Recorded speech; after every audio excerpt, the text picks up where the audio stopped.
Hello, I'm Jessica Martin, and you're listening to Mark Who 42.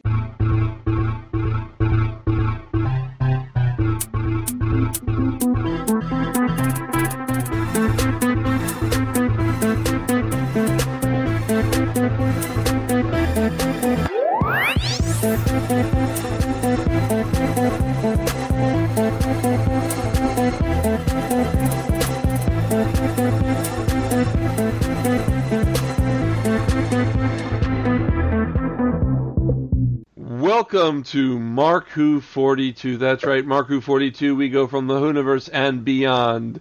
I'm your host, Mark Baumgarten. With us today are Trish Fryer. Hey there.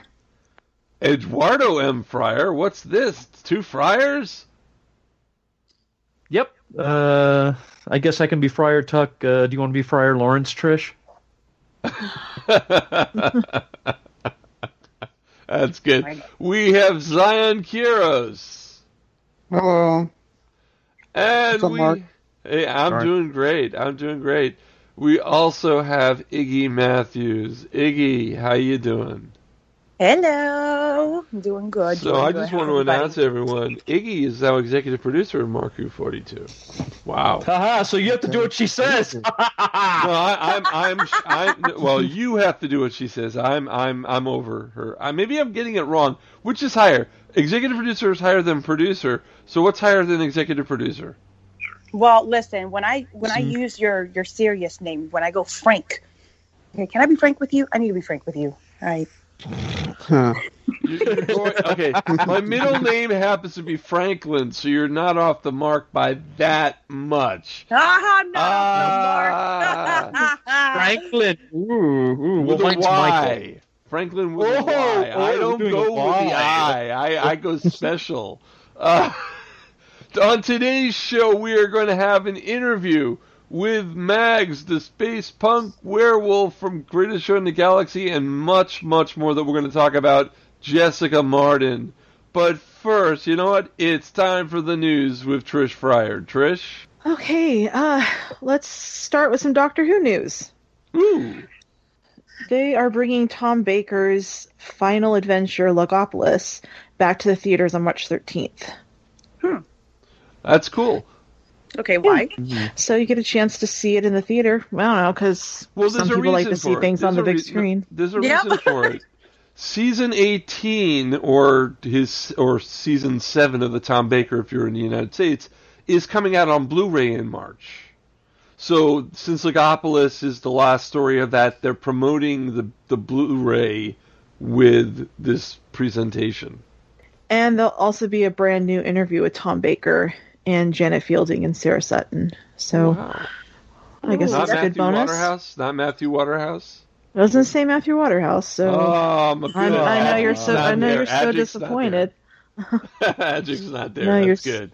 That's good. I see that when you take old Who and you try to clean it up, make it more high def, and then put it on the big screen. You know, that gives us kind of like a little taste. Like we didn't used to be there for. I mean, I'm just a baby, so we didn't used to be there for the excitement of Doctor Who coming on the TV, so we get to see it on the big screen. That's our little. Ooh. Yeah. Zion just watched it a couple of months ago, I think. Oh my goodness, I love Logopolis so much. Can you do block transfer computation in your job? I figured in your job you'd be able to do block transfer computation. Oh my goodness, that story is just so crazy and off the wall. It's not even funny. I wonder why they chose specifically Logopolis out of all the stories out of season 18. Yeah, well, yeah, I don't know why they picked it. So, well, your guess is as good as mine. But it is a good story. Actually, I would have put Keeper of Traken on it because that's more of a standalone. Logopolis needs Keeper of Traken and Castrovalva to make sense. So I probably would have went with Keeper of Traken, but whatever. I guess they wanted, if they're going to do a story, let's do Tom Baker's last story, especially because you have all this kind of epic feel with like, you know, the universe is gonna end. Yeah, but people are gonna be lost when like Nyssa, why is she just coming into this and you know? But you know what? We get to meet Auntie Vanessa before she dies, so that's good. Yeah, there Tegan's Auntie Vanessa. Yeah. Trish? So apparently Stephen Moffat, he is now feeling that he wasted Olivia Colman in Doctor Who. He did. You know, because now she's all nominated for Oscar and everything, and you know, basically she was just in Matt Smith's first episode with CGI teeth and not even really acting. Yeah. I feel he's like a little kid that, you know, when you get that $100 bill, you're like, oh my God, I'm so rich. Right? And you spend it all in one place. You're like, I wasted that $100 bill. Damn it. Yeah, well, it wasn't a good choice for her role. She should have had a much meatier role in even the later episode, not even that one. Because did you listen? Well, I'm going to let you, because I know you're going to bring it up, so I'm not going to say the next thing I was going to say. Trish? Okay, I'm not sure what you're talking about. I'm talking about the podcast. No? Okay. Well, not ours. No. Not ours. Oh, no. Not ours. So David Tennant's new podcast. David Tennant's got a podcast, and in the first episode, he interviewed Olivia Colman. Yeah. I still haven't listened to it yet. Oh, you have to listen to it. She's great. There's got to be a way that we can trump this competition. Can we ask David Tennant to be a co-host and like maybe... maybe really difficult. Well, yeah, it is competition now. We're competing against David Tennant. That's the problem. There's really no competition, really. Come on. Yeah, but Jodie Whittaker's about to be on the show, not our show, his show. That's not fair. Well, he's got an in. He's got an in. Yeah. I mean, he's got the deck is kind of stacked in his favor. I mean, hell, he can even grab the Disney people because he's Scrooge freaking McDuck. That's not fair. Dibs on everything. Yeah, I mean, he's got a huge leg up, and he's winning already, and he's only had 2 episodes. Olivia Colman and Whoopi Goldberg, with the 3rd episode to drop probably before we drop this episode. I mean, it's not fair. Okay, well, if you're going to sit here and whine about it... Whoopi Goldberg, you have an invite. Whoopi, you have an invite to our show. David Tennant, you also have we can clear up a seat for you as well. Yeah, David Tennant, we do have extra chairs at the computer. Do you know who else is a Doctor Who fan? Who? Stacey Abrams. What? Really? Shut the front door. And lock it. What do you? And lock it. Yeah. Tell us about this. Hey! Don't ride on Iggy's coattails. There, come on, come up with your own. Shut the front door. No. Say you're sorry. Say you're sorry to our executive producer.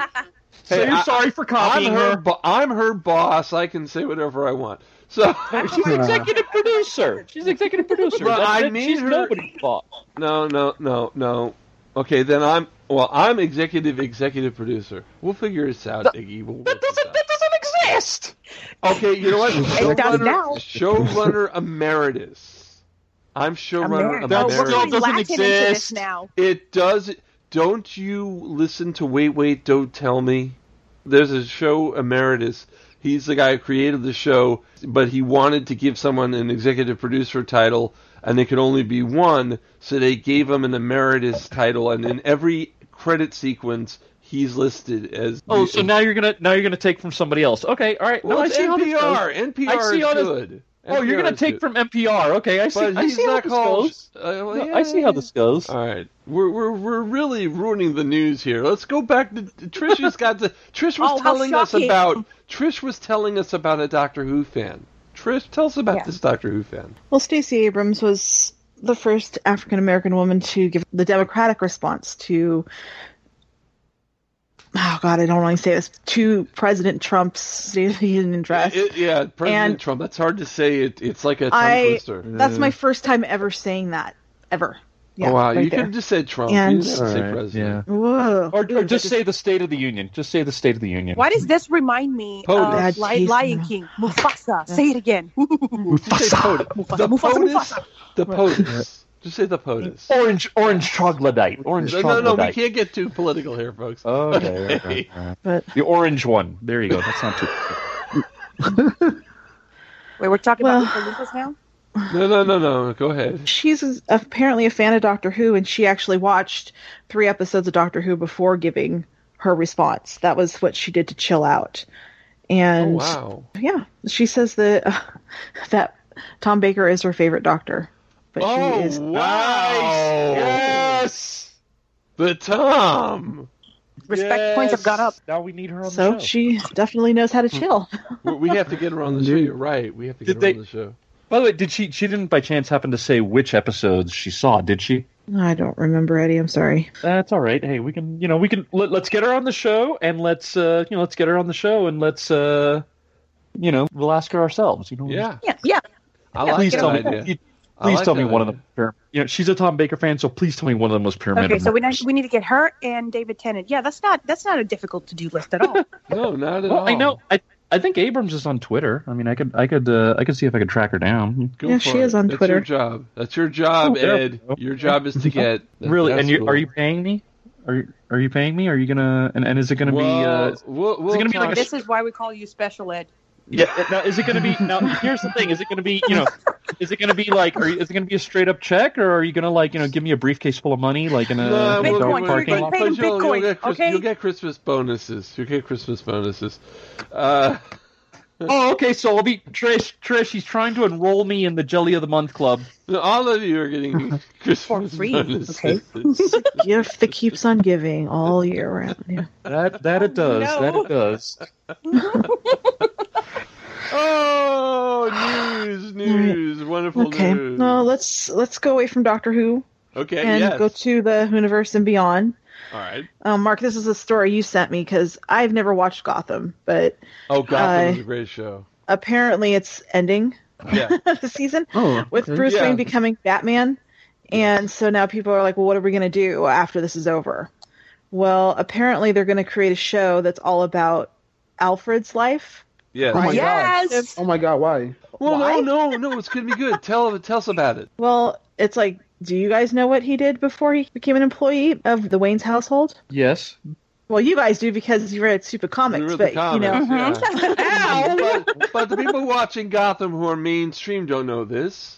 That's true. Well, even for those who do know it, that's the whole in point Gotham of the whole he was able universe. to fight. He must be he must be fierce or something. But like, my thing is that who's asking for a show about Alfred's life? Listen to this, and I think you'll agree this is actually a good show. Go for it. Well, apparently, I guess he was some kind of kick-ass guy in Britain in the 60s. He was in the special services. He was with MI6, huh? Yeah. No, okay. Well, MI6, that's cool. But I guess he's going to take on a bunch of villains, and even classic villains of British literature. One of them, I guess, is Jack the Ripper, the descendants of his. Yes, the descendants. Basically, they're going to try to do a League of Extraordinary Gentlemen type show with characters from books and famous characters, and he has to. So is he kind of like Kingsman? Yeah, it's Kingsman, but it's Alfred Pennyworth, the Kingsman. Is it so hard to just give me just a Batman? They can't. They're doing that for the movies. Just Batman. It's not hard. They're saving that for the movies. Zion, haven't you had enough Batman? Yeah, you're getting Batwoman in a year. Yeah. Actually, we might get her this year. We might get her later on this year. Well, yeah, because I think they wanted to release it 2019. So okay. I think.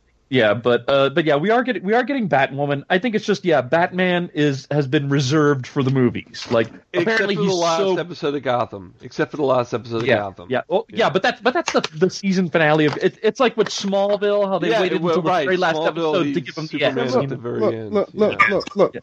I have a problem with that specifically because in the movies you don't have enough time to show the actual detective side of Batman, and I feel like in all the movies of Batman, he's never actually been an actual detective and been in his room. If you go by the show, you could actually flesh that part of Batman out than what the movies have done before. But that's a good Zion. Actually, if you want to see Batman like flexing some of the detective skills, go watch the animated movie Mask of the Phantasm. Yes. He does the detective work there. Yeah. Honestly, they could have just completely turned a completely different direction and gone for a story of Robin, because he's so like. Well, Robin is busy in the Titans. shadows, man. No, Robin is on Titans on the DC Universe streaming service, and he is amazing. It's both the Jason Todd and the Dick Grayson Robins are in Titans, and wow, what a great show! If you like violent, foul-mouthed shows, violence? Yes, we do. Yeah, no, this is a show for you. Titans.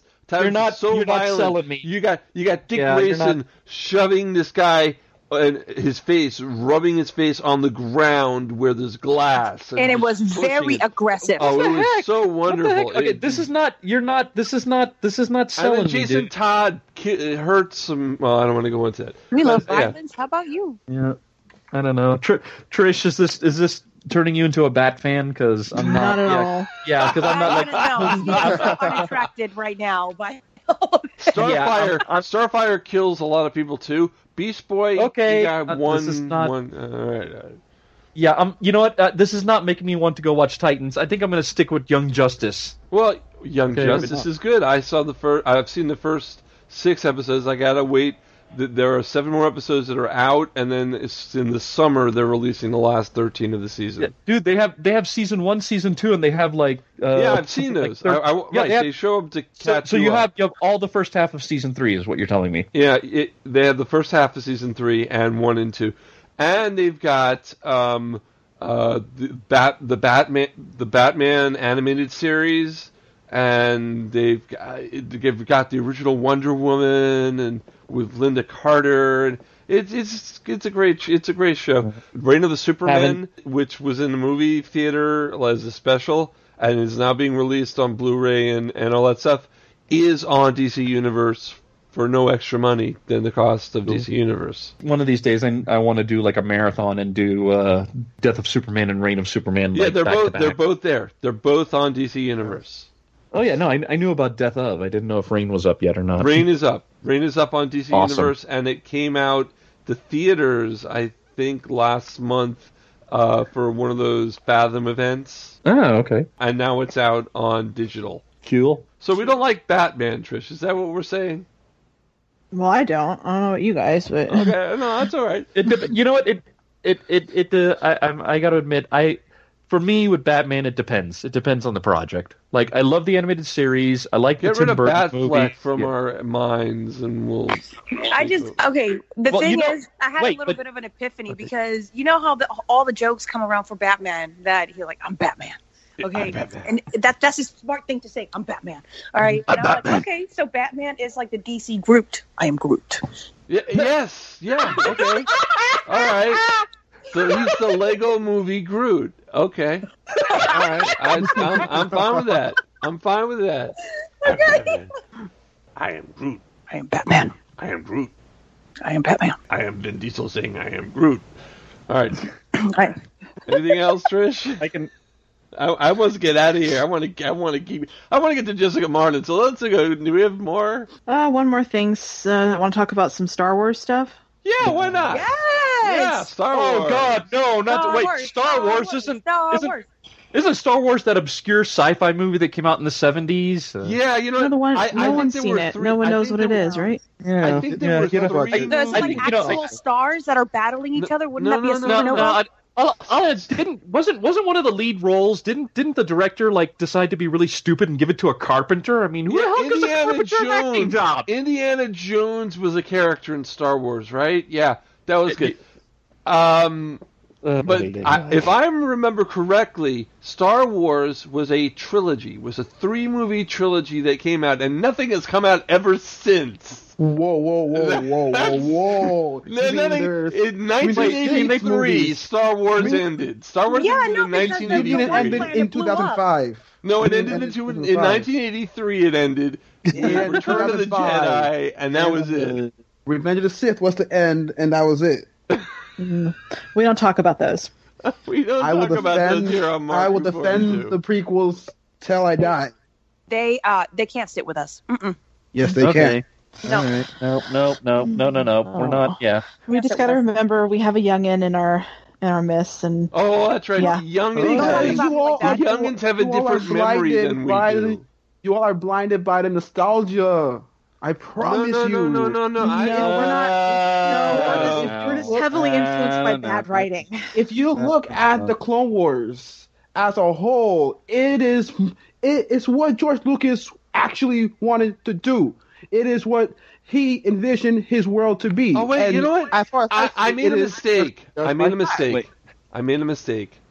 There was a cartoon in the 2000s called Clone Wars. I think there was a cartoon called the Clone Wars, which took place. Wait, but was that Lucas or was trilogy. Wait, but was that Lucas or was that somebody else? It was Lucas before Disney. Lucas was doing it before the Disney transfer.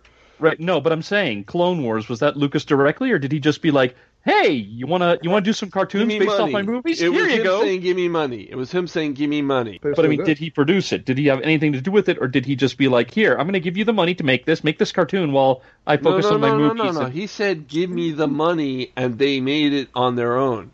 He didn't write it. Okay, so okay. Thank so God he didn't write it. Yeah. Otherwise, we would have had entire episodes about Anakin complaining about sand. Jessica Jordan's gonna be out there. Yeah, I went there. It was an award-winning series that bridged the gap between episode 2 and 3. Yeah, Clone Wars. I did like the cartoon. Coincidentally, we are also an award-winning series. Yeah, we are. Oh, there we go. Hey, yeah. Nice. Can we just all agree that we like Star Wars in our own way? Yes. I will say that. Sure. Yeah, but I will say my way now is the let's fight correct about way. how we like Star Wars in our own way. I will say my way is the correct way. Okay. Fanboy butthurt. So it's the podcast version of Monopoly. People are going, why are there so many voices going on at the same time? I can't differentiate. It's called schizophrenia. It's okay. It's normal. Shh, just keep listening. Okay. You win. Do I get to talk now? Yeah, you get to talk. You always get to talk. It doesn't seem that way, though, but you do. So I'm sure you've all heard about Star Wars Galaxy's Edge. It's opening in both of the Disney parks this year. Yes. Mm-hmm. The one is opening in Anaheim and Disneyland on June 1st, and then the one in Disney World opens sometime in November. They haven't set a date quite yet for that. Well, Bob Iger said the other day that don't expect a lot of advertising for it because he feels they don't need to. And he's kind of right, because I mean, everybody knows that practically everybody knows that it's opening, and he even said that this is what he said. According to Bob Iger, he said, and I would say, by the way, on the marketing expense side, don't expect much. I'm thinking that maybe I should just tweet it's opening, and that will be enough. I think we're going to end up with an incredibly popular and in-demand product with these 2 new lands. He's not wrong. You know what that means? What that means is we put all our money into this park. We have no money left for marketing and advertising. Oh, it's fine. It's fine. We're just gonna let you know what. No, they're trying to keep their money that they already have a ton of, and they feel like they don't need to. Like a budget. Yeah, you know what? Honestly, I feel like I feel like what popped into my head was Richard Gere and Julia Roberts in Pretty Woman. Except I don't know. Except I don't think that Iger's as cool as Richard Gere. It's just flashing the shiny thing in front of us and being like, "You want it? You want it? Yeah." Well, yeah, it's like the fans themselves are going to be talking about it because I mean, if I go over there and experience it, guess what I'm going to do? I'm going to come back and show you all the pictures and tell you all about it and where you need to go and where you can get the best price. Like I'm basically like they should pay me, honestly. They should. Yeah, it's gonna advertise itself. Yeah. Yep. Yeah. Although still, I feel a little cheap and used. It's like, come on, we know they're acknowledging the fandom to be as serious and as broad. Yeah, as it is. I know, but I just get that vibe. I just get that vibe that it's just like, yeah. I put something out with the Space Wars, and you're gonna come. You want it. Just take a sniff. Yeah, take a sniff. Capitalism. Capitalism. I love the smell of capitalism in the morning. You got to admit, though, the rides and everything sound really cool. Yeah. Oh, yeah. And Definitely. And there'll be 10-hour lines. I mean, basically, you get to Disney and you're in one line the whole day, I think. Yeah, That'd be a that's good time to part. go to the But rest then of the if you park. pay extra for the fast pass, you get to be that. There won't that be a one fast person. pass. If you were listening to last week's show, Iggy, there won't be a fast pass for the Star Wars rides at the beginning. nope, because it'll make the lines even longer. Yeah. Yeah. So, Like, I have a question for like the Disney side of Star Wars, right? So, in terms of this park, it looks like it is very sequel and new movie oriented, right? I think it's going to be pretty equal because I think there's going to be a lot of nostalgia, but also a lot of new stuff. Yeah, like, I am low-key terrified to get on a ride, and like right at the very end of it, there's like lava, volcano. I hate you! Like, no, I'm done. Get me off this ride. It's going to be Anakin with a pamphlet going, I'd like to talk to you about how sand sucks. no, like you are looking at it from your side, because like I'm trying to say is that I'm hoping that at least there's some prequel representation in this park, because like it or not, the prequels is a generation's vision into Star Wars. Yeah, they won't want to like that, and that's not really fair. They won't want to offend any of the fans. I think there'll be equal representation through the whole land of different things. I wouldn't even be surprised if Jar Jar ends up winning as a character meet and greet. Yeah. You know, I mean, Although, no one wants Jar Jar, but like it does have the good things. Yeah. I think actually, probably, I have a friend that loves Jar Jar, that thinks Jar Jar is awesome. So, you know, I mean, sometimes I question our friendship. But, you know, better. It's don't talk about those people. I'm just pretty sure that there's going to be lots of things. I bet there's going to be Easter eggs galore in that land. And it's going to be something, and it's 14 acres. At least the one in Disneyland is. I'm not sure how big the one in Disney World is, but that's a lot of land. So, I mean, that's a lot of stuff that they can put in there. And so I think it's going to be really awesome. Also, from the way I understood Star Tours to be, like, it's kind of supposed to be in-universe. Like, the most recent iteration of Star Tours, when it started, was supposed to be taking place in the world of the prequels, like kind of between the end of the prequels and New Hope. And, you know, I bet Galaxy's Edge, I mean, probably timeline-wise, it's supposed to be kind of in the new trilogy, but that doesn't mean we can't have Gungans running around. There's a new trilogy. Mean we can't... What are you talking about? There's no new trilogy. Star Wars ended in 1983. We're Mark, I think we're past that joke now. It's not a joke. We're past it. It's not a joke. Mark, it's not a joke. Mark. Okay, you know what? I'm just gonna keep talking and ignore him. But yeah, it's probably more. It probably is the world of Force Awakens and Last Jedi, but it'll be, with all that room, I'm sure there'll be a Gungan running around. You know, maybe there'll be like from the same race as Sebulba. You know, I'm sure there'll be stuff around that covers everything, except for the holiday special. Yep. I guess B. Arthur's not around anymore, so we can't have her singing. Yeah, no, and we can't have thinly veiled Wookiee porn. So that was kind of disturbing, wasn't it? What do you mean, kinda? What do you mean, kinda? That was Trish. So long as there isn't like a dinosaur milk drinking station, I will be happy. Are you kidding me? Are you kidding me? Are you kidding me? That's what I want. I want the weird sea cow. You know how many milk people are drinking just going to station. dribble it down their chin on purpose and just give you that Stop right there. That's okay. This is MW42, and she's lost her executive producer role, and we're gonna. That's not how that works. No. That's not how the Force works. No. That's not how any of this works. We're stopping that right there. No dribbling. So too late. Too late. Any other news? Do we have any other news, Trish? I think that's enough, don't you? Yeah, I was gonna say. So we're gonna go, and now we have our interview with Jessica Martin. And we're here now. We have Eduardo M. Fryer. Hi, Ed. Hi.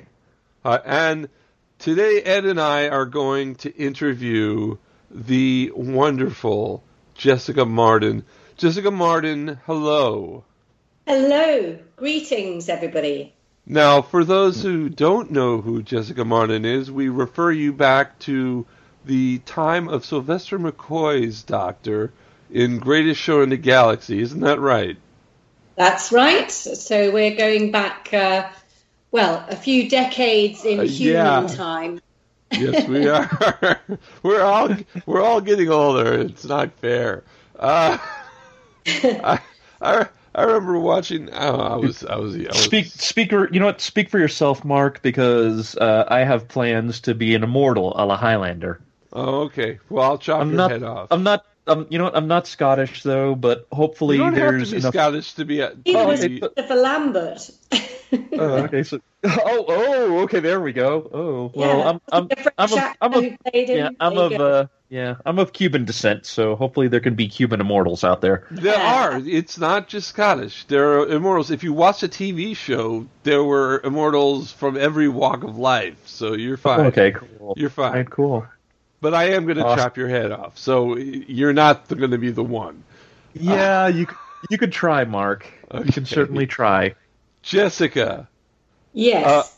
Okay, so in Greatest Show in the Galaxy, you played the space punk werewolf Mags. That's right. Right. Can you tell us a little about the character? Okay, so Mags is a creature described by her captor, the intrepid Captain Cook, who was played by the late, great T.P. McKenna. Yes. He describes her as a very unusual specimen. And she is brought to the psychic circus as the captor of the captain, and she has been taken away from her planet Vulpana against her will, and she's very quiet for a lot of the shows, but I'm sorry, we're going to have to do plot spoilers here because we know that's okay. It's been many decades. If they haven't seen it, that's on them. I know. Yeah. How available is the classic series, Mark? Well, you can see Greatest Show in the Galaxy on BritBox, and you can. So I mean, it is available there. It's on DVD. For how much a month? For like $6 a month. There's a DVD out, so I mean you can watch this. Well, is it still in circulation now? Because I know there's a bunch of. You could probably order it from Amazon.com. It's probably there. Okay. Jessica, you are immortal. You are immortal. No, he's not immortal. You are immortal. It certainly feels like it. So way back then in the original story, Mags is brought to the circus, and she is a performer of unusual talent. When she's kind of like the joke about Sammy Davis Jr. was that every time he opened the fridge door, he'd start performing. And in Mags's case, it's like every time there's a spotlight on her, she becomes somebody very scary. Yes. A werewolf. Yeah. A werewolf. Because the spotlight is like the moon. Yes. Yes. Yes. Right. It's a blue moon spotlight. Yes. So, we could go into loads of sort of discussions about the multi-layered way that this story is kind of a comment on entertainment and the way that a performer may want to perform initially, but generally when they get more and more successful, it's almost like they're doing it against their will. And if they've got a tricky manager like Mags has got the captain, it almost becomes an intransigent sort of Faustian pact. So there you go. Do you think Mags really wanted to perform, or was it totally the captain's prerogative? Who knows? I think we're going to have a lot of fun with Mags. We'll get onto this shortly when he has these new adventures, and the Big Finish writers have imagined her in other scenarios. And without giving too much away, in one of the stories, when she goes back to the planet of her birth, the moons of Vulpana. That's the one. Yes. And she's very keen to talk about the days in the circus, because as we know, at the end of the Greatest Show, she gets to stay on with the circus, but she becomes a performer. It's almost like she's a kind of, I don't know if you ever heard of a film called The Rise and Fall of Little Voice. No, I all right, okay. That sounds familiar. It was all about, it's an English film, but I think it did cross over to the States, but about a girl who's got a talent. And this kind of relates to me because at the time of The Greatest Show, I was known on television here in the UK as an impressionist. But in the story of Little Voice, the performer who's called Little Voice, she is a very shy person, but she comes to life when she puts on these voices and inhabits other characters. So I sort of think Mags is similar in that she's got this dark energy in her and this kind of, ferocity, but she very much kind of keeps it inside. So, who knows, maybe once the werewolf thing kicks in, it's like she loses her fear and is happy to go with the performer that she always was. All right. That feels very kind of almost. I'm thinking of the comic book character She-Hulk, because I think when she's human, she's kind of very shy, very timid, and then when she kind of hulks out, it's sort of a freeing experience. Like she's a bit more of an extrovert when she's She-Hulk. Yeah. Okay. Well, I'm not familiar with that character, but that does sound very like Mags. So yeah. Mags is. Yeah, and kind of also, it's like she's cousin to the Incredible Hulk, and whereas that's kind of a curse, She-Hulk embraces it. You've got Bruce Banner kind of being like, oh God, no, I don't want to do this, and and then you have She-Hulk, and then you have She-Hulk hardly ever going back to her human self and becoming a lawyer, and she's just goes for it. Wow, she sounds like a feminist of the 21st century. Yes, but yes, definitely. Yep. All right, Jessica, can you tell us a little about your early life? Where were you born? How did you get into acting?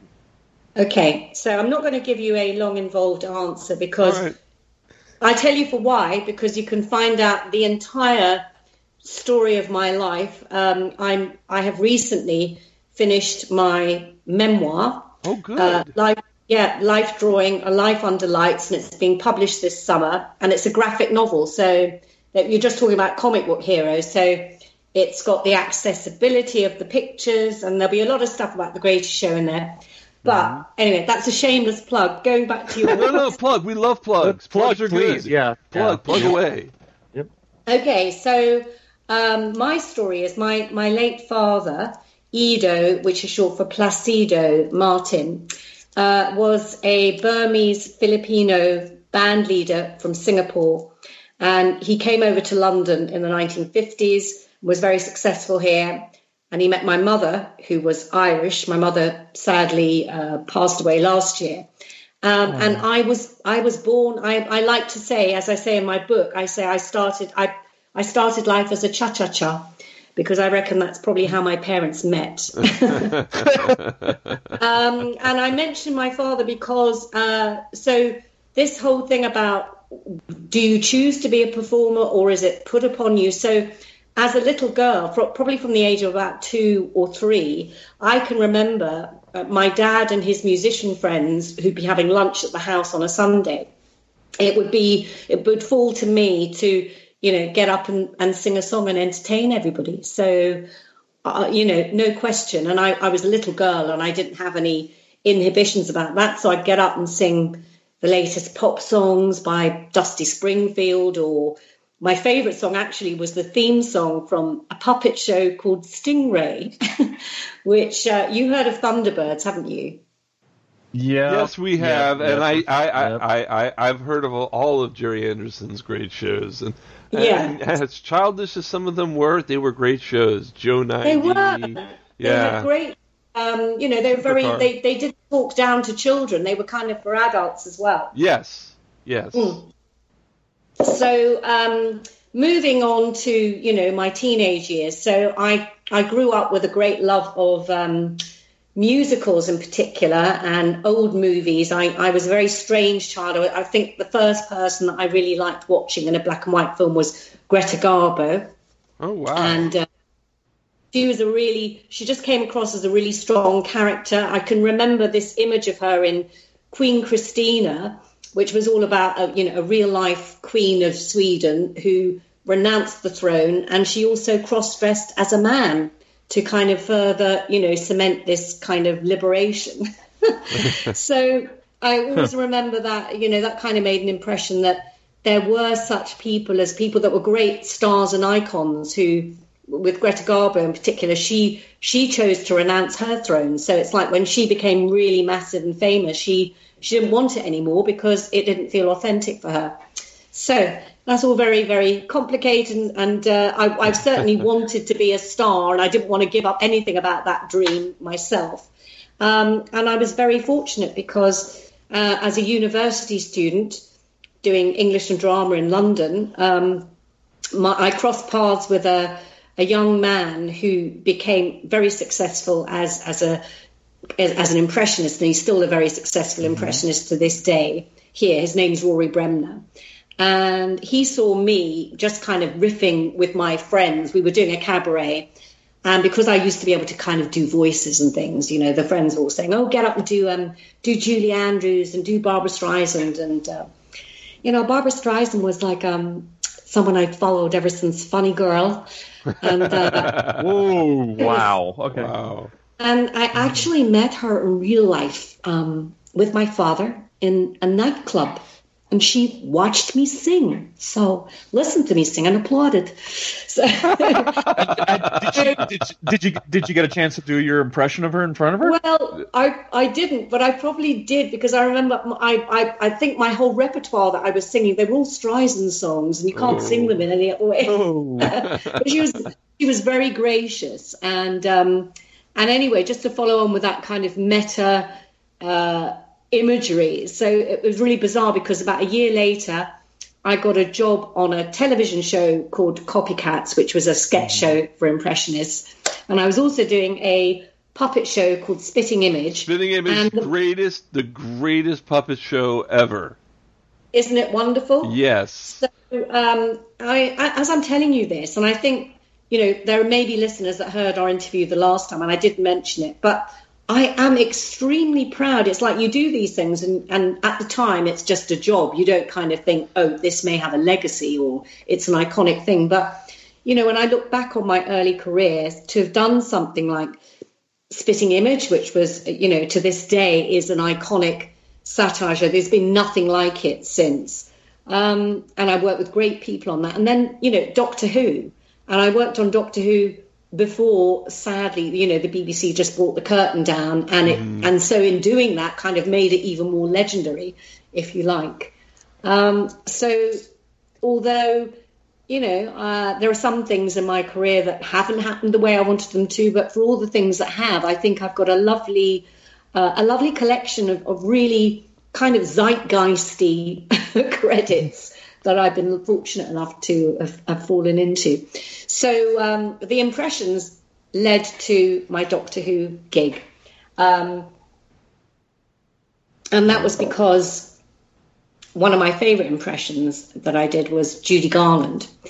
So I was doing Judy Garland. I was singing as her, and I'm not going to sing because I've got a slight cold, and that actually makes me sound, when I'm speaking, it makes me sound even more like Judy Garland, but I don't want to let myself down. So you have to accept that I sang on television, and John Nathan Turner heard and saw me and thought, gee, I love Judy Garland, and whoever is turning into Judy Garland has got to have some chops for acting.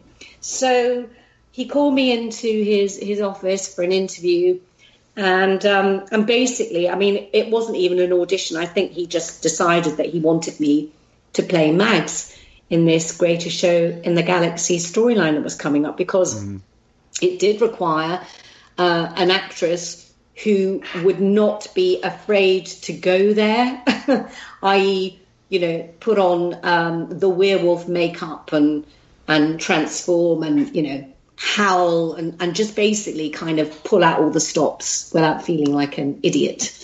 So there you go.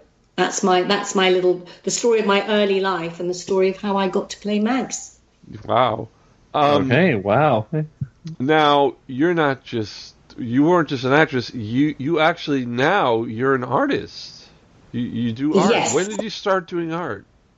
So, well, that was part of my early life as well. So when I was a kid, as I say, I was, weirdly drawn to people like Greta Garbo and Judy Garland. And I was always had a sketchbook in my hand, and I was always like drawing pictures of these stars. And I used to make up movie stars and make up my own MGM studios and, Wow. and trashy stories, kind of saying, oh, so-and-so is making a new film and watch out world. And I was just kind of in love with the whole thing of, the greatest show in the galaxy, which is, if you like, a kind of a love letter to show business. But I think it's very apt that I should have been in that, because my whole life has been about realizing a dream to be in show business, but also kind of looking at it from a fan's perspective and looking at it with the awe and nostalgia for the times that have gone before us as well. So my art was always about, my art was fan art. So I was drawing movie stars. Right.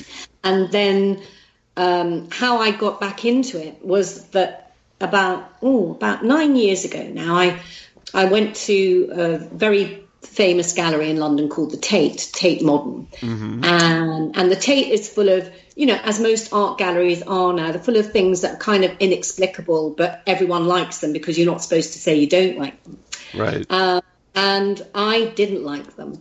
And I'm a very old-fashioned person, but I have to tell you that when I, through, going to this art gallery and basically thinking to myself, show me the art, I want to see the drawings. And it made me want to kind of draw again. I just thought, you know what, if everyone's saying that this is art, then I'm going to be an art, I'm going to have the guts to say I'm an artist too.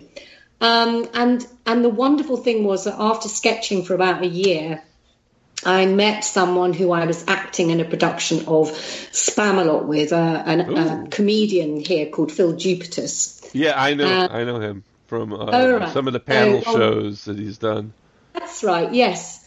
And he is a great comics book fan. And now I haven't looked at comics since I was a child. There used to be a lot of girls' comics around, as well as the superhero and the other stuff in Britain. But then they kind of went off the shelves.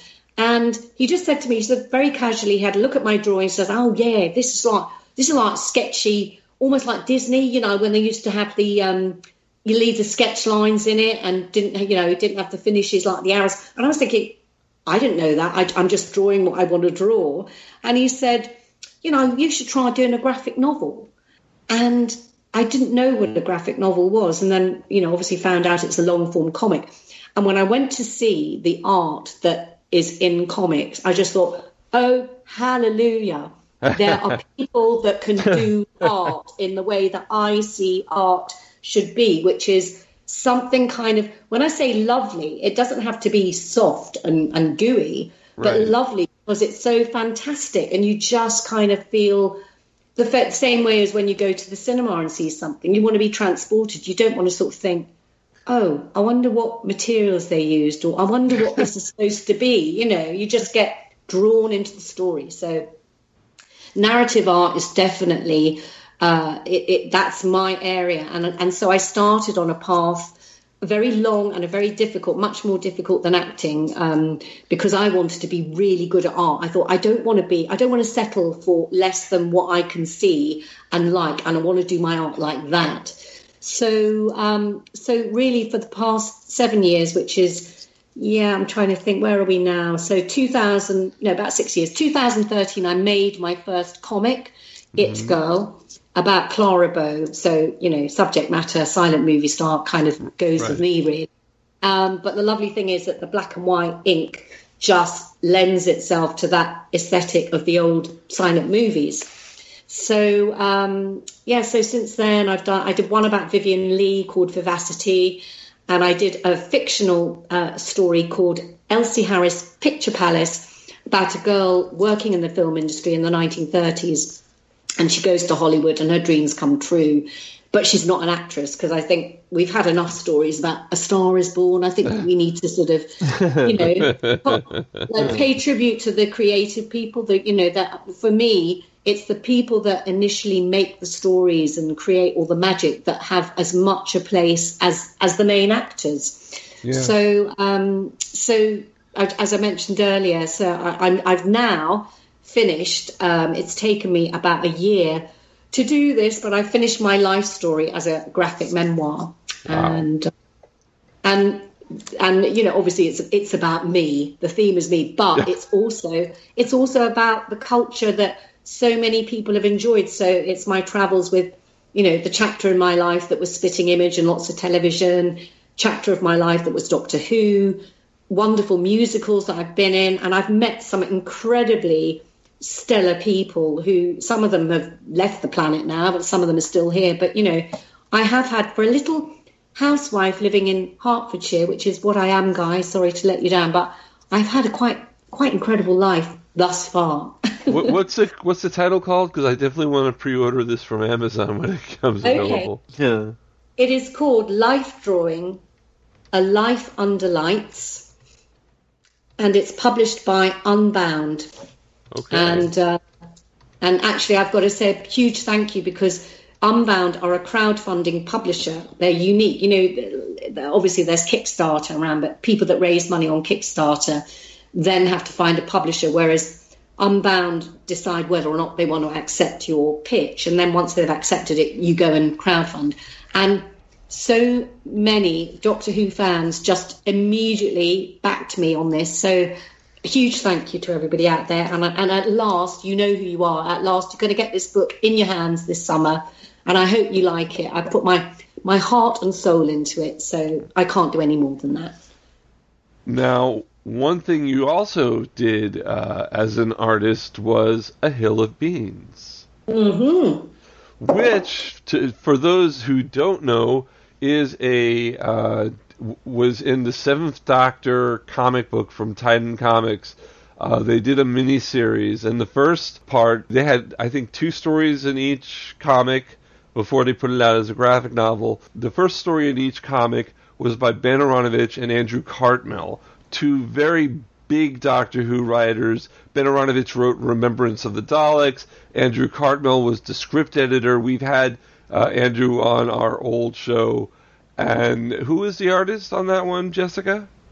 Christopher Jones. He's wonderful. He's done quite a Oh, yeah. I love him. And it follows the team, the countermeasures team from Remembrance of the Daleks. Group Captain Gilmore's in it. They're all in it.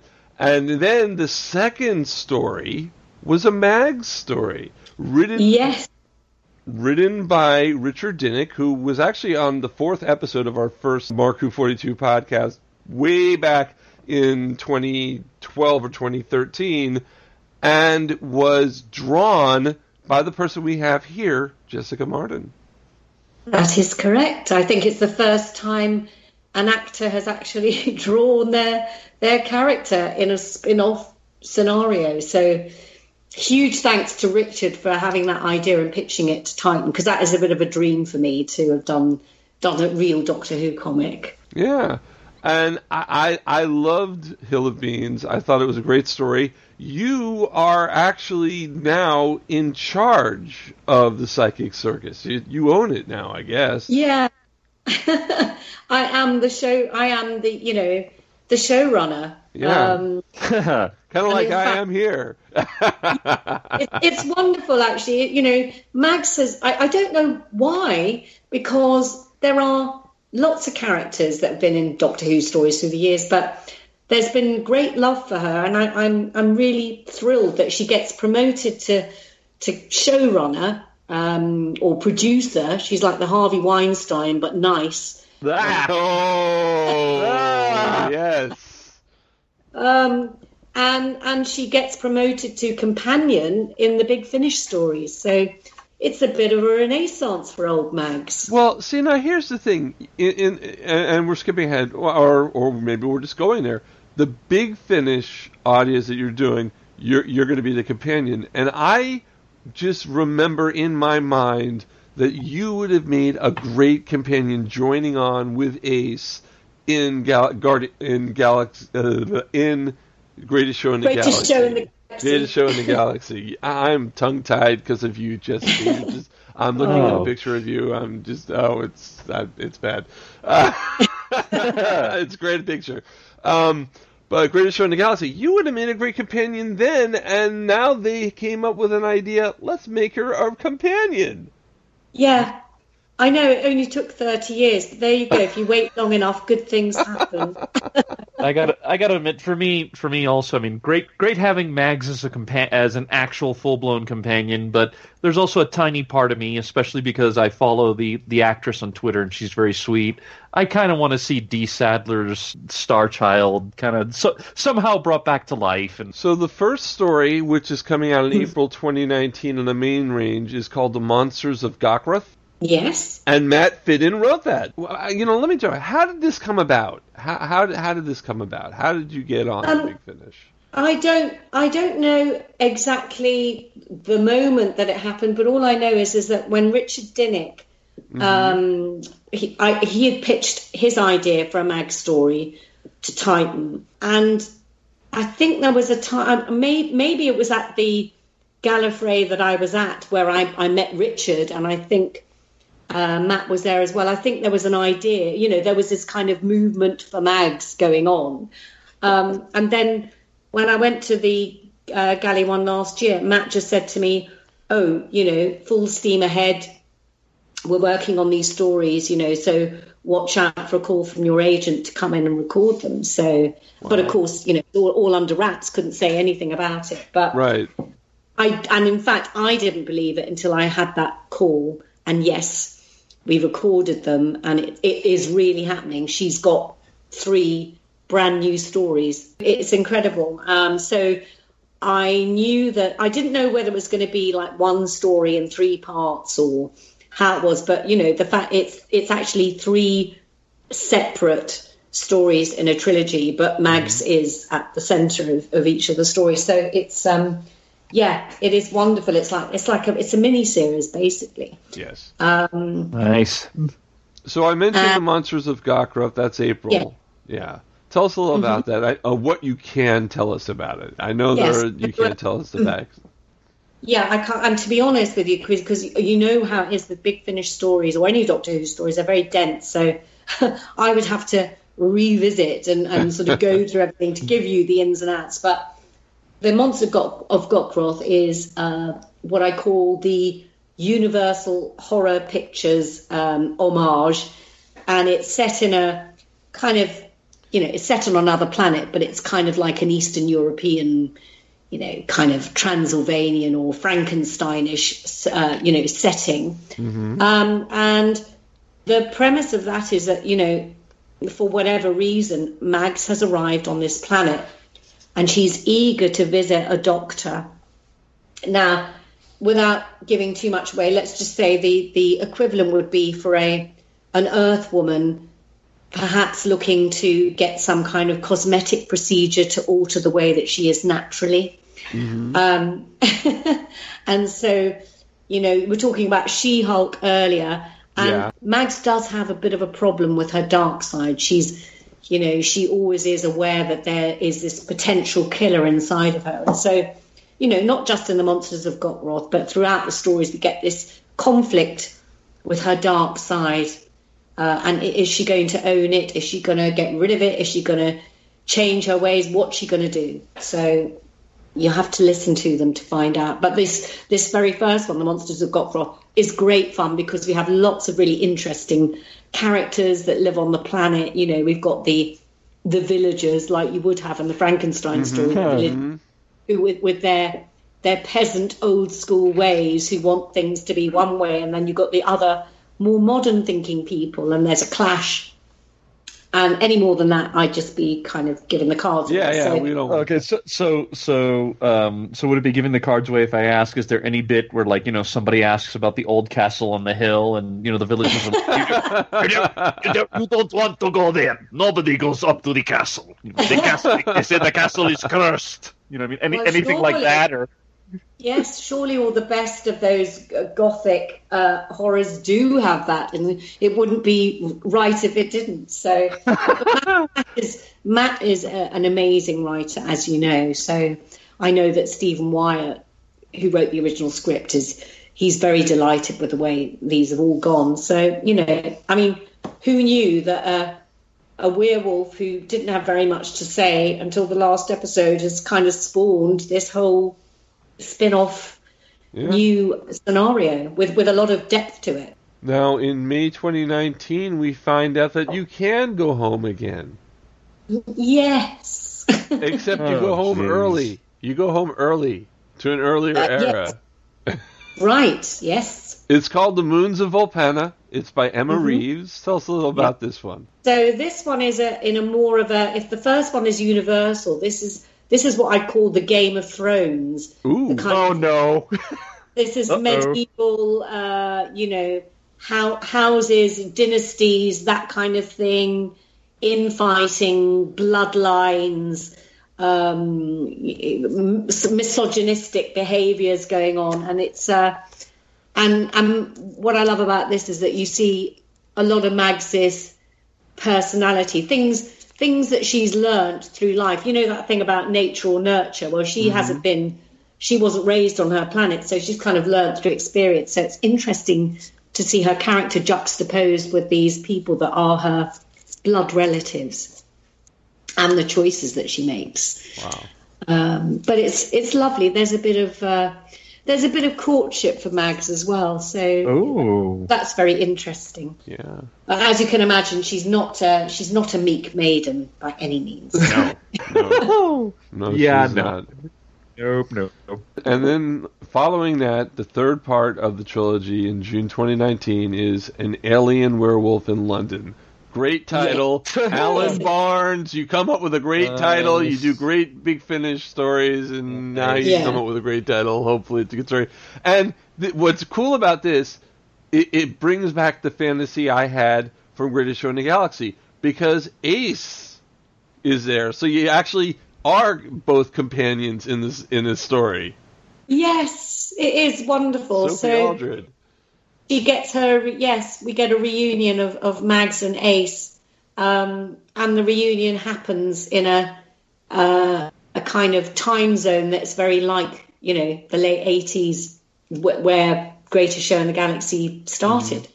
So, we're in London, and there are a lot of characters walking the streets who look a bit like Mags because there was a fashion, especially around Camden Lot, which is a bit like the Soho area of New York, where everyone's a bit bohemian, and it's a crazy story. Don't ask me to explain this one because this has got so many twists and turns, but it's got Australian vampires, so there you go. Oh.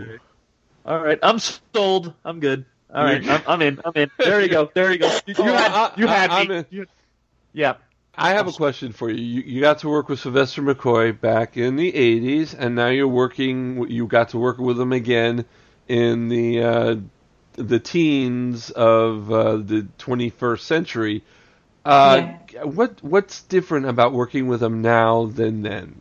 Is he the same person or nothing? He is the same person. He's, obviously all of us haven't gone back in time, but essentially he's the same. Got the same energy. He's still great fun. He's still a very humble man, despite all of this. He's got a really legendary status now. All these years after, he did the Seventh Doctor, and it was so lovely. I mean, I've seen him a few times at conventions and things, so it's not entirely the first time we've seen, but it's the first time we've worked together again. Right.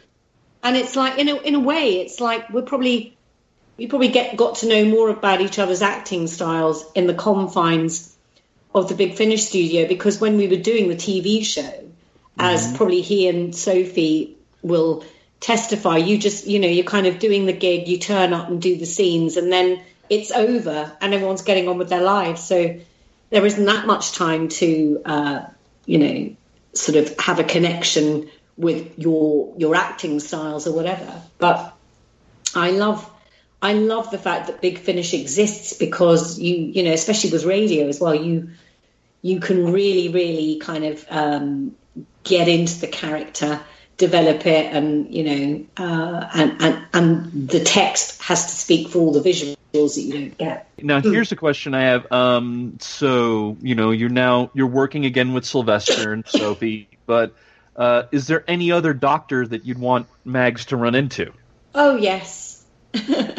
Well, I worked with Tom Baker, a few years ago on one of the Big Finish stories, and I would love to.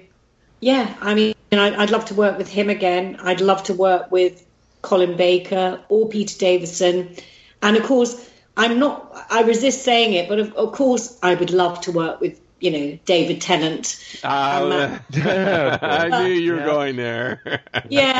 But probably, the most obvious answer is that it's Jodie, because we have a woman there.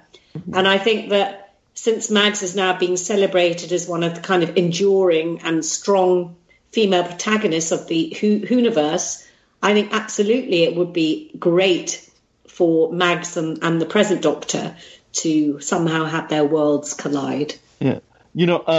Colin Baker's actually going to be at Galley this year. I could actually, if I get a chance to swing by his table, I could say something if you want. I could be like, hey, Jessica Martin would love to work with you. Can you talk with the Big Finish guys? Oh, I really, I hope, and fingers crossed, because we've got the Big Finish stuff coming out, that I'll get to go to Galley next year.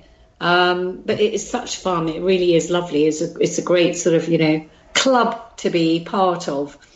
So, no, don't feel obliged, but, give everybody my love and tell them. I will. I know I'm definitely seeing Christopher Jones there. I'm actually doing a coffee clutch with him and a TV producer named Greg Weissman. So I'll mention that. I'll be like, hey, Jessica Martin says hello.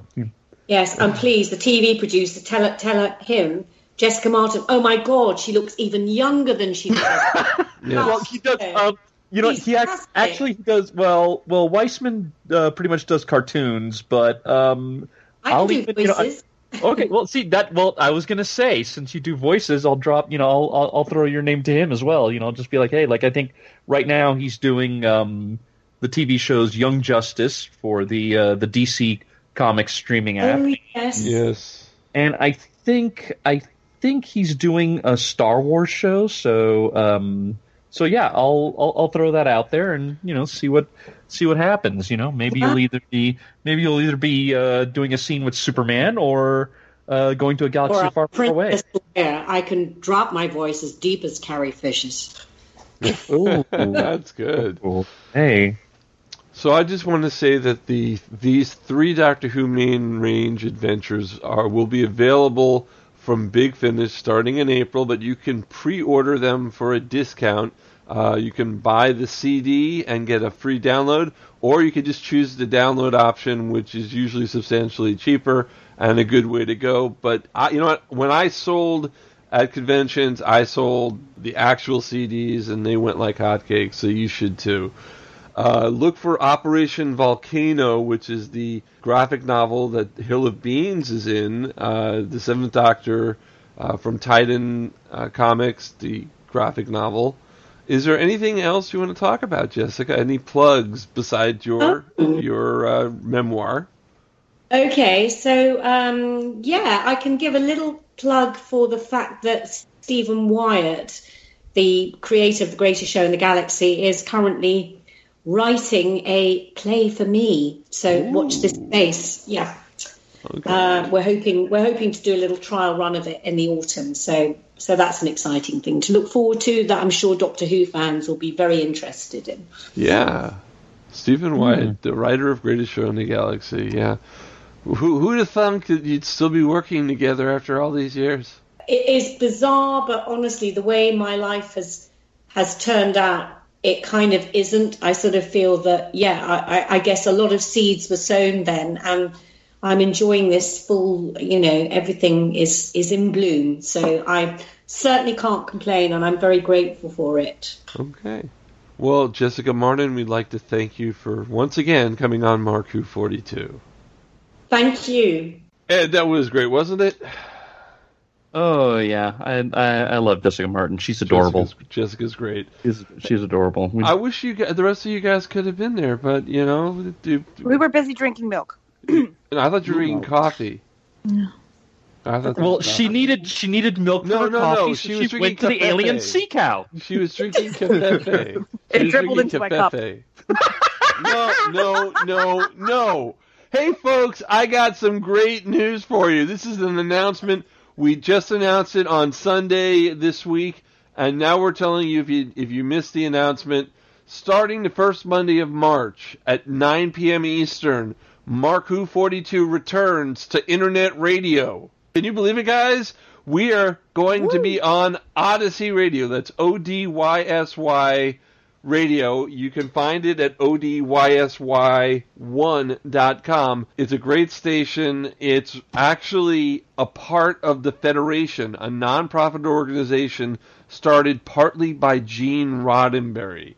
The IFT, International Federation of Trekkers, is dedicated to enjoying the Star Trek mythos in all its different forms. IFT encourages fans to pursue all or any part of Star Trek that they take pleasure from, as long as this does not harm others. They encourage their members to add exciting new stories, concepts, and ideas to the ever-expanding Star Trek universe. And guess what, guys? Mark Who 42, we go beyond the Whoniverse. We're kind of into Star Trek too. So we've been invited. We've been invited to ODYSY, and we accept. There are some great shows on this station, besides Mark Who 42 in March. One of them is called The Seventh Rule, a podcast. It features Aaron Eisenberg and Sirach Lofton. Who are they? I'm waiting for Ed to butt in here. Ooh, Nog and Jake Sisko? That is correct. They have their own show. There's also a disco after party every night after the drop of Star Trek Discovery. So you can listen to that with Michael Hinman and Adam Bernard starting at 10 p.m. on Thursdays. So we are going to be on there. And we're not just on Monday at 9 p.m. Eastern. We're going to be put around different times on the station so that other areas can get it at prime time. So England will have a show airing of Mark Who 42 at an appropriate time for people to listen. The West Coast of the United States will have a time. So, we'll be all around. You can check ODYSY1.com, ODYSY1.com for the schedule. It'll be put out, the March schedule, at the end of this month. They have a desktop player. There's an iTunes app for it. There's a Google Play app, and even Alexa. If you have an Alexa, you can listen to Mark Who 42 on ODYSY. So if you missed it once, you can catch it twice. Yeah. Mm-hmm. Oh, and we need to find out what the British time is so we can let Jessica know. Oh, we totally will. Once the schedule is once the schedule is put into place, we will let Jessica know and other people. But now it's 2 a.m. Tuesdays in England. So but no, that's our first airing. We will have other airings, and they will get to be able to listen to us. But they can also listen to us on MarkWho42.net, on Spreaker. They're on iHeartRadio too, ODYSY Radio, should I mention, and SoundCloud. So you can listen to ODYSY everywhere, and you can listen to us everywhere on podcast players all around. We're on Stitcher, we're on Spreaker, we're on TuneIn, we're everywhere around the net. Wow, guys, this was a great show, wasn't it? Very great. Yeah. Hey, we got werewolves. We got werewolves and Star Wars talk. Oh my. Yeah. So I'm Mark Baumgartner. With me is Trish Fryer, Eduardo M. Fryer, Iggy Matthews, and Zion Quiros. And any final words from the Peanut Gallery? Keep it reals. Keeping it reals. We will. That's what she said. That's what she said. Yeah. Anything else? She actually did say that. She did say that. She said keep it reals. I said keep it reals. Y'all were witnesses to it. Yeah. Oh, I know she said it. So join Mark Who 42 on ODYSY Radio this March and go from the Whoniverse and beyond. As long as we don't run into the Borg, because that could be messy. Iggy, I think if we do run in, we know who to throw at them. Oh, yes. What do you think his name should be? I am Locutus. Oh, no, you are not stealing from Sir Patrick Stewart. You are not stealing from Sir Patrick Stewart. I'm not stealing. How dare you, sir? Oh. Okay, I know you're on Twitter. So you are going to tweet an apology to Patrick Stewart right now. Okay, you know what? Right now. Get on your phone and apologize to him. Get on Twitter and apologize. Once the show airs, I will apologize to him. Yeah, I'll be looking for it. I will be looking for it. If I don't see that tweet, okay, I'm going to bug the living daylights out of you. You do not steal from Sir Patrick Stewart. Do you have a final thought to say, Iggy? So, Iggy, do you have a final word for us? Cloaked captioning has been brought to you by Telemundo. Bye, everyone. On that note, we're going. Okay. Bye. See you next time.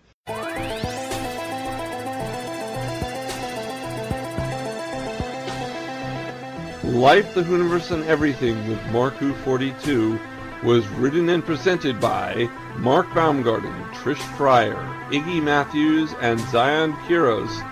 Iggy Matthews is our executive producer, and Mark Baumgarten is our showrunner emeritus.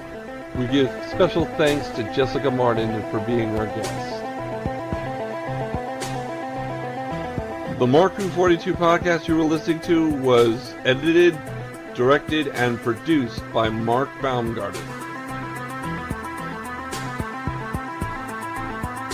Theme music by Sam Beckwith.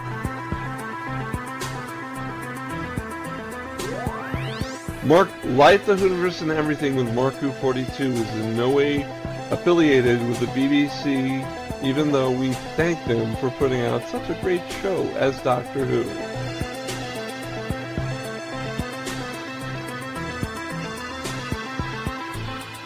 Life, the Universe, and Everything with Marku 42 is owned and copyrighted by Mark Baumgarten 2019.